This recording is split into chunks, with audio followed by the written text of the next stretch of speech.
BTV ਦੇਖ ਰਹੇ ਸਾਰੇ ਦਰਸ਼ਕਾਂ ਨੂੰ ਪਿਆਰ ਭਰੀ ਸਤਿ ਸ਼੍ਰੀ ਅਕਾਲ। ਮੈਂ ਸਿਮਰਨਜੀਤ ਕੌਰ ਲੈ ਕੇ ਹਾਜ਼ਰ ਹਾਂ ਕੈਨੇਡਾ ਅਤੇ ਅੰਤਰਰਾਸ਼ਟਰੀ ਖਬਰਾਂ ਦਾ ਬੁਲੇਟਿਨ। ਸਭ ਤੋਂ ਪਹਿਲਾਂ ਸ਼ੁਰੂਆਤ ਕਰਦੇ ਹਾਂ ਮੁੱਖ ਖਬਰਾਂ ਦੇ ਨਾਲ। ਨਾਰਦਰਨ ਅਤੇ ਈਸਟਰਨ ਓਨਟਾਰੀਓ 'ਚ ਸਕੂਲਾਂ ਨੂੰ ਬੰਬ ਨਾਲ ਉਡਾਉਣ ਦੀਆਂ ਮਿਲੀਆਂ ਧਮਕੀਆਂ, ਸਕੂਲ ਕੀਤੇ ਗਏ ਬੰਦ।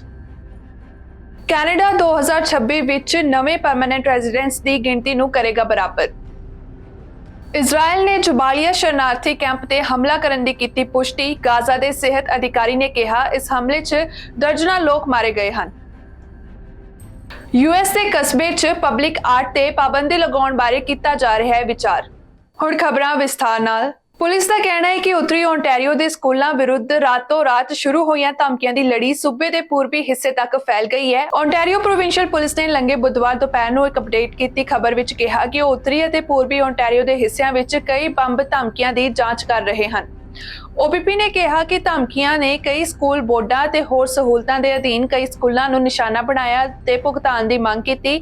ਸਾਵਧਾਨੀ ਦੇ ਚੱਲਦੇ ਕਈ ਟਾਰਗੇਟਡ ਸਕੂਲਾਂ ਤੇ ਸਹੂਲਤਾਂ ਨੂੰ ਬੰਦ ਕਰ ਦਿੱਤਾ ਗਿਆ ਅਤੇ ਜਦੋਂ ਕਿ ਇਸ ਮਾਮਲੇ 'ਚ ਜਾਂਚ ਅਜੇ ਵੀ ਜਾਰੀ ਹੈ। OPP ਨੇ ਕਿਹਾ ਕਿ ਅਸਲ ਡਿਵਾਈਸਾਂ ਦਾ ਕੋਈ ਸਬੂਤ ਨਹੀਂ ਹੈ ਤੇ ਨਾ ਹੀ ਕੋਈ ਹੋਰ ਸ਼ੱਕੀ ਚੀਜ਼ ਬਰਾਮਦ ਹੋਈ ਹੈ। ਧਮਕੀਆਂ ਤੇ ਸਕੂਲ ਬੰਦ ਹੋਣ ਬਾਰੇ ਇੱਕ ਐਲਾਨ ਸਭ ਤੋਂ ਪਹਿਲਾਂ ਸੋਸ਼ਲ ਮੀਡੀਆ ਤੇ ਸਵੇਰੇ 7:17 ਤੇ ਟਿਮਿੰਸ ਵਿੱਚ ਕੌਂਸੇਸ ਸੋਕੇਲੀਅਰ ਕੈਥੋਲਿਕ ਡੇ डिस्ट्रिक्ट डे ग्रांडेस रिवियर्स द्वारा की गई सी। हालांकि बाद विच पुलिस ने एक मीडिया चैनल नूं सूचित किया कि वो धमकी नूं बेबुनियाद मानते हैं, इसलिए सारे स्कूलों का ऑडिट होना सी अते हुण जदों असीं यह पुष्टि करन दे योग हो गए हाँ कि स्थान सुरक्षित हैं, स्कूल दोबारा खुलणगे।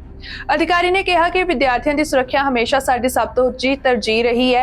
यही कारण है कि ਅਸੀਂ बीते दिन जल्दी ਅਤੇ निर्णायक ढंग नाल काम ਕਰਨ ਦੀ ਚੋਣ ਕੀਤੀ। ਜੇਕਰ ਤੁਹਾਡਾ ਬੱਚਾ बीते दिन ਦੀਆਂ ਘਟਨਾਵਾਂ ਕਾਰਨ ਬੇਚੈਨ ਮਹਿਸੂਸ ਕਰਦਾ ਹੈ ਤਾਂ ਆਪਣੇ ਸਕੂਲ ਦੇ ਸਟਾਫ ਨੂੰ ਸੂਚਿਤ ਕਰਨ ਵਿੱਚ ਸੰਕੋਚ ਨਾ ਕਰੋ। ਮਾਪਿਆਂ ਲਈ ਅਤੇ ਖਾਸ ਤੌਰ ਤੇ ਵਿਦਿਆਰਥੀਆਂ ਲਈ ਇਹ ਜਾਣਨਾ ਜ਼ਰੂਰੀ ਹੈ ਕਿ ਲੋੜ ਪੈਣ ਤੇ ਸਹਾਇਤਾ ਉਪਲਬਧ ਹੈ।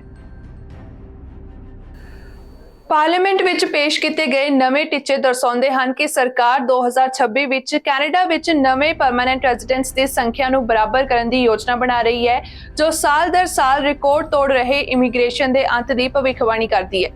ਇਮੀਗ੍ਰੇਸ਼ਨ ਮੰਤਰੀ ਮਾਰਕ ਮਿਲਰ ਨੇ ਅਗਲੇ 3 ਸਾਲਾਂ ਲਈ ਨਵੇਂ ਟੀਚੇ ਪੇਸ਼ ਕੀਤੇ ਹਨ, ਜੋ ਕਿ ਸਾਲ 2026 ਵਿੱਚ ਨਵੇਂ ਪਰਮਾਨੈਂਟ ਰੈਜ਼ੀਡੈਂਟਸ ਦੀ ਗਿਣਤੀ 500,000 ਤੇ ਸਥਿਰ ਰਹਿਣ ਦੀ ਮੰਗ ਕਰਦੇ ਹਨ। ਯੋਜਨਾਵਾਂ ਦਰਸਾਉਂਦੀਆਂ ਹਨ ਕਿ ਯੋਜਨਾ ਅਨੁਸਾਰ 2024 ਅਤੇ 2025 ਦੇ ਟੀਚੇ ਵਧਣਗੇ। ਲਿਬਰਲਸ ਨੇ ਪਿਛਲੇ ਕਈ ਸਾਲਾਂ ਵਿੱਚ ਬਹੁਤ ਤੇਜ਼ੀ ਨਾਲ ਆਪਣੇ ਟੀਚਿਆਂ ਵਿੱਚ ਵਾਧਾ ਕੀਤਾ ਹੈ ਅਤੇ 2021 ਅਤੇ 2022 ਦੋਵਾਂ ਵਿੱਚ ਇੱਕ ਸਾਲ ਵਿੱਚ ਦਾਖਲ ਹੋਏ ਸਥਾਈ ਨਿਵਾਸੀਆਂ ਦੀ ਗਿਣਤੀ ਦੇ ਰਿਕਾਰਡ ਨੂੰ ਪਾਰ ਕਰ ਲਿਆ ਹੈ।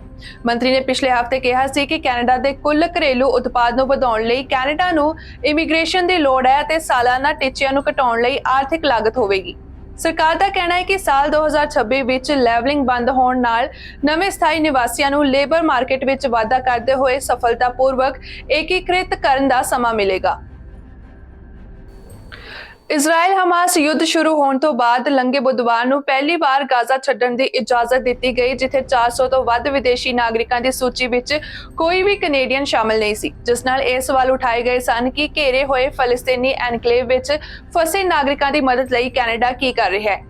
ਮੀਡੀਆ ਰਿਪੋਰਟਾਂ ਦਾ ਕਹਿਣਾ ਹੈ ਕਿ ਕੁਝ ਵਿਦੇਸ਼ੀ ਪਾਸਪੋਰਟ ਧਾਰਕਾਂ ਦੇ ਨਾਲ-ਨਾਲ ਕੁਝ ਜ਼ਖਮੀ ਵਿਅਕਤੀਆਂ ਨੂੰ ਰਫਾਹ ਬਾਰਡਰ ਕ੍ਰੋਸਿੰਗ ਰਾਹੀਂ ਮਿਸਰ ਲਈ ਜਾਣ ਦੀ ਆਗਿਆ ਦੇਣ ਲਈ ਇੱਕ ਸਮਝੌਤਾ ਹੋਇਆ ਜਾਪਦਾ ਹੈ।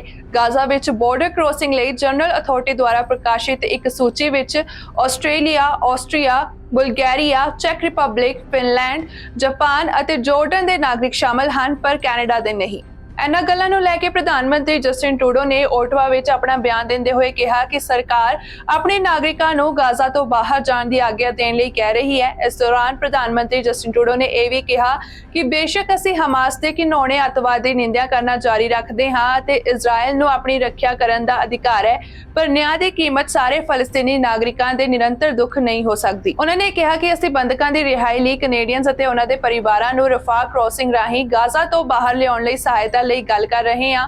ਜ਼ਿਕਰਯੋਗ ਹੈ ਕਿ ਪਿਛਲੇ ਮਹੀਨੇ ਓਟਵਾ ਨੇ ਕੈਨੇਡੀਅਨ ਨਾਗਰਿਕਾਂ, ਸਥਾਈ ਨਿਵਾਸੀਆਂ ਅਤੇ ਯੋਗ ਪਰਿਵਾਰਕ ਮੈਂਬਰਾਂ ਲਈ ਇਜ਼ਰਾਈਲ ਤੋਂ ਇਵੈਕੂਏਸ਼ਨ ਉਡਾਨਾਂ ਦਾ ਆਯੋਜਨ ਕੀਤਾ ਸੀ, ਜਿਸ ਨੂੰ ਲੈ ਕੇ ਗਲੋਬਲ ਅਫੇਅਰਸ ਕੈਨੇਡਾ ਨੇ ਇਹ ਵੀ ਕਿਹਾ ਹੈ ਕਿ ਇਸ ਨੇ ਸੰਘਰਸ਼ ਸ਼ੁਰੂ ਹੋਣ ਤੋਂ ਬਾਅਦ 65 ਨਾਗਰਿਕਾਂ, ਸਥਾਈ ਨਿਵਾਸੀਆਂ ਅਤੇ ਯੋਗ ਪਰਿਵਾਰਕ ਮੈਂਬਰਾਂ ਨੂੰ ਵੈਸਟ ਬੈਂਕ, ਇੱਕ ਹੋਰ ਫਲਸਤੀਨੀ ਖੇਤਰ ਛੱਡਣ ਵਿੱਚ ਮਦਦ ਕੀਤੀ ਹੈ ਅਤੇ ਇਹ 70 ਲੋਕਾਂ ਦੇ ਸੰਪਰਕ ਵਿੱਚ ਹਨ ਜੋ ਅਜੇ ਵੀ ਉੱਥੇ ਫਸੇ ਹੋਏ ਹਨ। ਪ੍ਰਧਾਨ ਮੰਤਰੀ ਜਸਟਿਨ ਟਰੂਡੋ ਦੁਆਰਾ ਘਰੇਲੂ ਹੀਟਿੰਗ ਆਇਲ ਲਈ ਵਿਸ਼ੇਸ਼ ਕਾਰਬਨ ਕੀਮਤ ਦੇ ਕਾਵ ਆਊਟ ਤੇ ਭਾਰੀ ਸਿਆਸੀ ਜਾਂਚ ਦੇ ਇੱਕ ਹਫ਼ਤੇ ਦੇ ਵਿਚਕਾਰ conservative leader Pierre Poilievre home heating ਦੇ ਸਾਰੇ ਰੂਪਾਂ ਤੇ ਵਿਰਾਮ ਲਈ ਜ਼ੋਰ ਦੇ ਰਹੇ ਹਨ ਜਦੋਂ ਤੱਕ ਕੈਨੇਡੀਅਨ ਇੱਕ ਕਾਰਬਨ ਟੈਕਸ ਚੋਣ ਵਿੱਚ ਆਪਣੀ ਰਾਏ ਨਹੀਂ ਦੇ ਦਿੰਦੇ। ਪੋਇਲੀਏਵ ਨੇ ਕਿਹਾ ਕਿ ਅਸੀਂ ਸਾਰੇ ਜਾਣਦੇ ਹਾਂ ਕਿ ਅਸੀਂ ਕਾਰਬਨ ਟੈਕਸ ਤੇ ਸਹਿਮਤ ਨਹੀਂ ਹੋਵਾਂਗੇ। ਟਰੂਡੋ ਇਸ ਨੂੰ ਵਧਾਉਣਾ ਚਾਹੁੰਦਾ ਹੈ, ਮੈਂ ਇਸ ਤੇ ਕੁਹਾੜਾ ਮਾਰਨਾ ਚਾਹੁੰਦਾ ਹਾਂ। ਇਸ ਲਈ ਆਓ ਇੱਕ ਸੌਦਾ ਕਰੀਏ, ਆਓ ਕੈਨੇਡੀਅਨ ਚੋਣਾਂ ਵਿੱਚ ਜਾਣ ਤੱਕ ਘਰ ਦੇ ਸਾਰੇ ਹੀਟਿੰਗ ਤੇ ਕਾਰਬਨ ਟੈਕਸ ਨੂੰ ਰੋਕ ਦਈਏ ਤਾਂ ਜੋ ਅਸੀਂ ਇੱਕ ਕਾਰਬਨ ਟੈਕਸ ਚੋਣ ਕਰਵਾ ਸਕੀਏ। ਪਿਛਲੇ ਹਫ਼ਤੇ ਟਰੂਡੋ ਨੇ ਘਰੇਲੂ ਹੀਟਿੰਗ ਆਇਲ ਦੀ ਵਰਤੋਂ ਕਰਨ ਵਾਲੇ ਪਰਿਵਾਰਾਂ ਲਈ 3 ਸਾਲਾਂ ਦੇ ਕਾਰਬਨ ਟੈਕਸ ਵਿਰਾਮ ਦਾ ਐਲਾਨ ਕੀਤਾ ਸੀ, ਜੋ ਕਿ ਇੱਕ ਅਜਿਹਾ ਕਦਮ ਹੈ ਜੋ ਮੁੱਖ ਤੌਰ ਤੇ ਉਸ ਖੇਤਰ ਵਿੱਚ ਨਿਰਭਰਤਾ ਦੀ ਦਰ ਨੂੰ ਦੇਖਦੇ ਹੋਏ ਐਟਲਾਂਟਿਕ ਕੈਨੇਡੀਅਨਸ ਦੀ ਸਹਾਇਤਾ ਕਰੇਗਾ। ਇਹ ਰਾਹਤ ਦੀ ਥੋੜੀ ਜਿਹੀ ਪ੍ਰਦੂਸ਼ਣ ਕੀਮਤ, ਛੋਟ ਦਿਹਾਤੀ ਟੌਪ-ਅਪ ਦਰ ਨੂੰ ਦੁੱਗਣਾ ਕਰਨ ਦੀਆਂ ਯੋਜਨਾਵਾਂ ਦੇ ਨਾਲ-ਨਾਲ ਰੋਲ ਆਊਟ ਕੀਤਾ ਗਿਆ ਸੀ ਅਤੇ ਹੀਟਿੰਗ ਪੰਪਾਂ ਤੇ ਤਬਦੀਲੀ ਕਰਨ ਲਈ ਹੀਟਿੰਗ ਤੇਲ ਦੀ ਵਰਤੋਂ ਕਰਨ ਵਾਲਿਆਂ ਲਈ ਇਸ ਨੂੰ ਹੋਰ ਕਿਫਾਇਤੀ ਬਣਾਉਣ ਲਈ ਨਵੇਂ ਪ੍ਰੋਤਸਾਹਨ ਸ਼ੁਰੂ ਕੀਤੇ ਗਏ ਸਨ। ਘਰੇਲੂ ਹੀਟਿੰਗ ਆਇਲ ਤੇ ਸਥਾਈ ਬ੍ਰੇਕ ਸਿਰਫ ਇੱਕ ਹਫ਼ਤੇ ਵਿੱਚ ਲਾਗੂ ਹੋਣ ਵਾਲੀ ਹੈ ਅਤੇ ਸਾਲ 2025 ਵਿੱਚ ਅਗਲੀਆਂ ਅਨੁਸੂਚਿਤ ਫੈਡਰਲ ਚੋਣਾਂ ਤੋਂ ਬਾਅਦ ਮਾਰਚ 2027 ਤੱਕ ਲਾਗੂ ਰਹੇਗੀ। ਕਿਊਬੈਕ ਦੇ ਪ੍ਰੀਮੀਅਰ ਫ੍ਰਾਂਸਵਾ ਲੀਗੋ ਨੇ ਲੰਘੇ ਬੁੱਧਵਾਰ ਨੂੰ ਕਿਹਾ ਕਿ ਉਹ ਪ੍ਰੋਵਿੰਸ ਦੇ ਇਮੀਗ੍ਰੇਸ਼ਨ ਟੀਚੇ ਨੂੰ ਇੱਕ ਸਾਲ ਵਿੱਚ 50,000 ਲੋਕਾਂ ਤੇ ਬਰਕਰਾਰ ਰੱਖਣਗੇ, ਪਰ ਉਹਨਾਂ ਦੀ ਸਰਕਾਰ ਵੱਲੋਂ ਜਾਰੀ ਕੀਤੀ ਗਈ ਯੋਜਨਾ ਨੇ ਇਹ ਅੰਕੜਾ ਘੱਟੋ-ਘੱਟ 20% ਵੱਧ ਕਰ ਦਿੱਤਾ ਹੈ।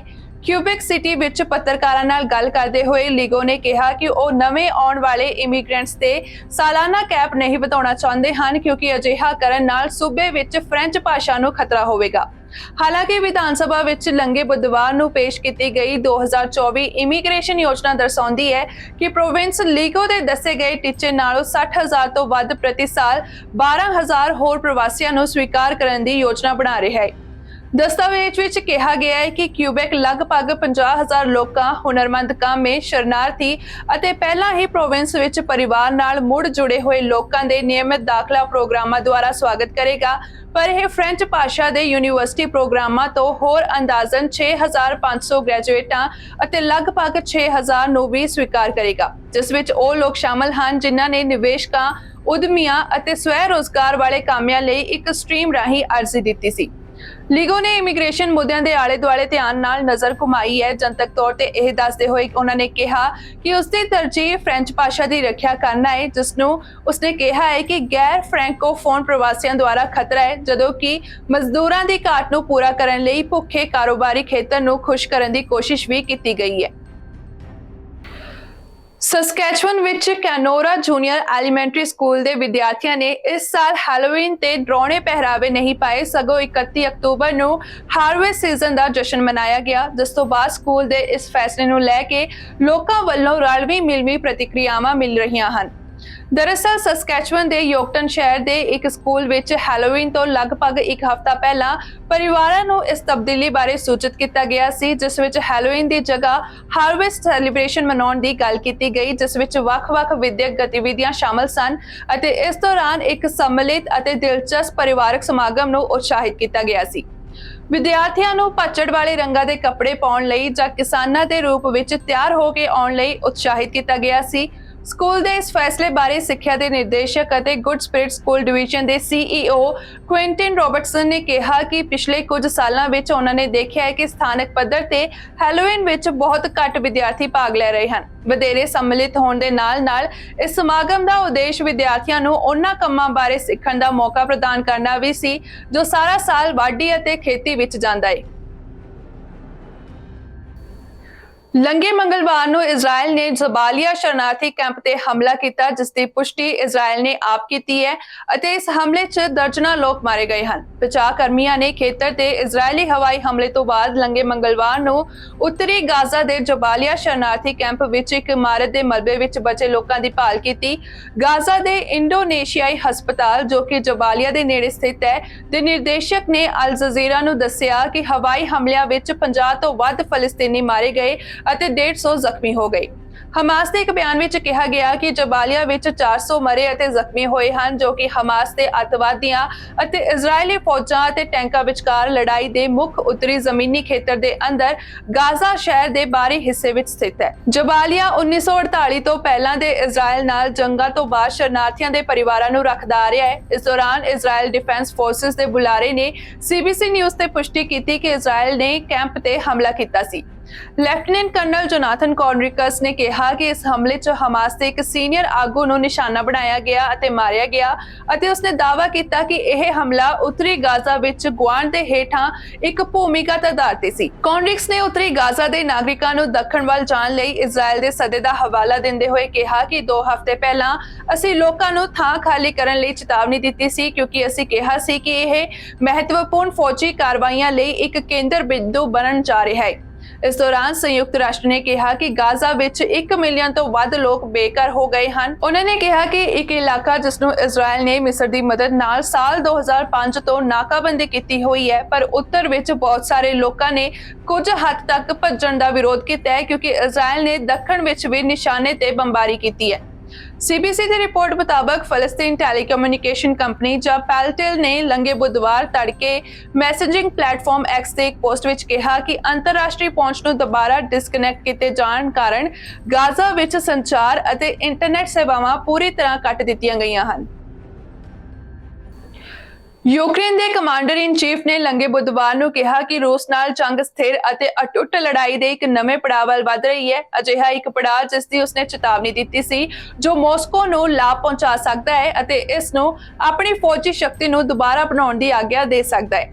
ਦ ਇਕਨੋਮਿਸਟ ਲਈ ਇੱਕ ਲੇਖ ਵਿੱਚ ਜਨਰਲ ਵੈਲਰੀ ਜ਼ਲੂਜ਼ਨੀ ਨੇ ਕਿਹਾ ਕਿ ਉਹਨਾਂ ਦੀ ਫੌਜ ਨੂੰ ਹੁਣ 21ਵੇਂ ਮਹੀਨੇ ਵਿੱਚ ਯੁੱਧ ਦੇ ਨਵੇਂ ਪੜਾਅ ਤੋਂ ਬਾਹਰ ਨਿਕਲਣ ਲਈ ਮੁੱਖ ਨਵੀਆਂ ਫੌਜੀ ਸਮਰੱਥਾਵਾਂ ਅਤੇ ਟੈਕਨੋਲੋਜੀ, ਸਭ ਤੋਂ ਮਹੱਤਵਪੂਰਨ ਹਵਾਈ ਸ਼ਕਤੀ ਦੀ ਲੋੜ ਹੈ। ਜਨਰਲ ਵੈਲਰੀ ਜ਼ਲੂਜ਼ਨੀ ਦਾ ਲੇਖ ਲਗਭਗ 5 ਮਹੀਨਿਆਂ ਵਿੱਚ ਇੱਕ ਵੱਡੇ ਯੂਕਰੇਨੀ ਜਵਾਬੀ ਹਮਲੇ ਵਿੱਚ ਆਇਆ ਹੈ, ਜੋ ਮੌਸਮ ਦੇ ਵਿਗੜਨ ਨਾਲ ਲੜਾਈ ਦੇ ਹੌਲੀ ਹੋਣ ਦੀ ਉਮੀਦ ਦੇ ਨਾਲ ਭਾਰੀ ਮਾਈਨਿੰਗ, ਰੂਸੀ ਰੱਖਿਆਤਮਕ ਲਾਈਨਾਂ ਦੇ ਵਿਰੁੱਧ ਗੰਭੀਰ ਸਫਲਤਾ ਪ੍ਰਾਪਤ ਕਰਨ ਵਿੱਚ ਅਸਮਰਥ ਰਿਹਾ ਹੈ।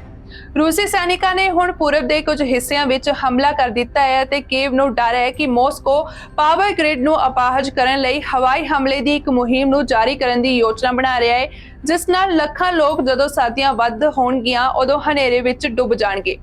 ਜ਼ਲੂਜ਼ਨੀ ਨੇ ਅਖੌਤੀ ਲੜਾਈ ਦੇ ਖਤਰੇ ਦਾ ਵਰਣਨ ਕਰਨ ਲਈ ਸਖਤ ਭਾਸ਼ਾ ਦੀ ਵਰਤੋਂ ਕਰਦੇ ਹੋਏ ਕਿਹਾ ਕਿ ਇਸ ਨਾਲ ਰੂਸ ਨੂੰ ਫਾਇਦਾ ਹੋਵੇਗਾ, ਜਿਸ ਨਾਲ ਉਹ ਆਪਣੀ ਫੌਜੀ ਸ਼ਕਤੀ ਨੂੰ ਦੁਬਾਰਾ ਬਣਾਉਣ ਦੀ ਇਜਾਜ਼ਤ ਦੇਵੇਗਾ ਅਤੇ ਆਖਰਕਾਰ ਯੂਕਰੇਨ ਦੀਆਂ ਹਥਿਆਰਬੰਦ ਸੈਨਾਵਾਂ ਅਤੇ ਖੁਦ ਰਾਜ ਨੂੰ ਖਤਰਾ ਹੋਵੇਗਾ। ਉੱਤਰੀ ਸੰਯੁਕਤ ਰਾਜ ਵਿੱਚ ਇੱਕ ਕਸਬਾ ਹੈ ਜੋ ਹੁਣ ਇੱਕ ਸਭ ਤੋਂ ਅਸਧਾਰਨ ਵਿਚਾਰ ਤੇ ਵਿਚਾਰ ਕਰ ਰਿਹਾ ਹੈ, ਜੋ ਹੈ ਬੈਨਿੰਗ ਆਰਟ। ਖਾਸ ਤੌਰ ਤੇ ਕਿਸੇ ਵੀ ਜਨਤਕ ਥਾਂ ਤੇ ਕਿਸੇ ਵੀ ਕਿਸਮ ਦੀ ਕਲਾਕਾਰੀ ਤੇ ਪਾਬੰਦੀ ਲਗਾਉਣਾ। ਜੇਕਰ ਅਜਿਹਾ ਹੁੰਦਾ ਹੈ ਤਾਂ ਇਸ ਦਾ ਮਤਲਬ ਜਨਤਕ ਪਾਰਕਾਂ ਵਿੱਚ ਕਲਾ ਪ੍ਰਦਰਸ਼ਨੀਆਂ ਨੂੰ ਖਤਮ ਕਰਨਾ ਹੋਵੇਗਾ ਅਤੇ ਇਸ ਫੈਸਲੇ ਨਾਲ ਸਥਾਨਕ ਥੀਏਟਰ ਕੰਪਨੀ ਵੀ ਅੜਿੱਕੇ ਵਿੱਚ ਆ ਸਕਦੀਆਂ ਹਨ। ਨਿਊ ਹੈਂਪਸ਼ਾਇਰ ਦਾ ਇੱਕ ਸ਼ਹਿਰ ਲਿਟਲਟਨ ਹੈ ਜਿੱਥੇ ਇਸ ਫੈਸਲੇ ਬਾਰੇ ਵਿਚਾਰ ਕੀਤਾ ਜਾ ਰਿਹਾ ਹੈ। ਦਰਅਸਲ ਇਸ ਫੈਸਲੇ ਦਾ ਕਾਰਨ ਇਹ ਦੱਸਿਆ ਗਿਆ ਹੈ ਕਿ ਇੱਕ ਕਸਬੇ ਦੇ ਕੌਂਸਲਰ ਦੁਆਰਾ ਇਸ ਗਰਮੀਆਂ ਵਿੱਚ ਇੱਕ ਜਨਤਕ ਮੀਟਿੰਗ ਦੌਰਾਨ ਇੱਕ ਕੰਧ ਚਿੱਤਰ ਬਾਰੇ ਸ਼ਿਕਾਇਤ ਕਰਨ ਤੋਂ ਬਾਅਦ ਟਾਊਨ ਮੈਨੇਜਰ ਜਿਮ ਗਲੇਸਨ ਨੇ ਜਨਤਕ ਸਥਾਨਾਂ ਵਿੱਚ ਕੁਝ ਕਲਾਵਾਂ ਨੂੰ ਸੀਮਿਤ ਕਰਨ ਦੀ ਸੰਭਾਵਨਾ ਬਾਰੇ ਨਗਰਪਾਲਿਕਾ ਦੇ ਵਕੀਲਾਂ ਨਾਲ ਸੰਪਰਕ ਕਰਨ ਦਾ ਫੈਸਲਾ ਕੀਤਾ। ਕਾਉਂਸਲਰ ਨੇ ਕਿਹਾ ਕਿ ਇਸ ਫੈਸਲੇ ਤੇ ਸਲਾਹ ਮਸ਼ਵਰਾ ਜਾਰੀ ਹੈ ਅਤੇ ਇੱਕ ਜਨਤਕ ਕਲਾ ਪਾਬੰਦੀ ਇੱਕ ਲਾਈਵ ਸੰਭਾਵਨਾ ਬਣੀ ਹੋਈ ਹੈ। ਹਾਲਾਂਕਿ ਕਸਬੇ ਨੇ ਆਪਣੀਆਂ ਸੰਭਾਵੀ ਪਾਬੰਦੀਆਂ ਲਈ ਖਾਸ ਆਧਾਰਾਂ ਦਾ ਹਵਾਲਾ ਨਹੀਂ ਦਿੱਤਾ ਹੈ, ਪਰ ਚਰਚਾ ਨੇ ਸਪਸ਼ਟ ਤੌਰ ਤੇ LGBTQ ਥੀਮਾਂ ਨਾਲ ਕਲਾ ਨੂੰ ਨਿਸ਼ਾਨਾ ਬਣਾਇਆ ਹੈ। CBC ਦੀ ਰਿਪੋਰਟ ਮੁਤਾਬਕ ਕੌਂਸਲ ਕੋਲ ਇੱਕ ਸਮੱਸਿਆ ਹੈ ਜਦੋਂ ਕੁਝ ਖਾਸ ਕਿਸਮ ਦੀਆਂ ਕਲਾਕ੍ਰਿਤੀਆਂ ਤੇ ਪਾਬੰਦੀ ਲਗਾਉਣ ਦੀ ਗੱਲ ਆਉਂਦੀ ਹੈ ਤਾਂ ਇਸ ਦੇ ਕਾਨੂੰਨੀ ਵਿਕਲਪ ਸੀਮਿਤ ਹੁੰਦੇ ਹਨ। LGBTQ ਥੀਮ ਵਾਲੀ ਕਲਾ ਦੇ ਵਿਰੁੱਧ ਸਪਸ਼ਟ ਵਿਤਕਰਾ ਸੰਭਾਵੀ ਤੌਰ ਤੇ ਮਹਿੰਗੇ ਸੰਵਿਧਾਨਿਕ ਮੁਕੱਦਮਿਆਂ ਨੂੰ ਸੱਦਾ ਦੇ ਸਕਦਾ ਹੈ। ਅੱਜ ਦੀਆਂ ਖਬਰਾਂ ਦੇ ਵਿੱਚ ਇੰਨਾ ਹੀ। ਮੁੜ ਤੋਂ ਹਾਜ਼ਰ ਹੋਵਾਂਗੇ ਨਵੀਆਂ ਖਬਰਾਂ ਦੇ ਨਾਲ। ਤੁਸੀਂ ਵੇਖਦੇ ਰਹੋ BTV, B positive, B yourself.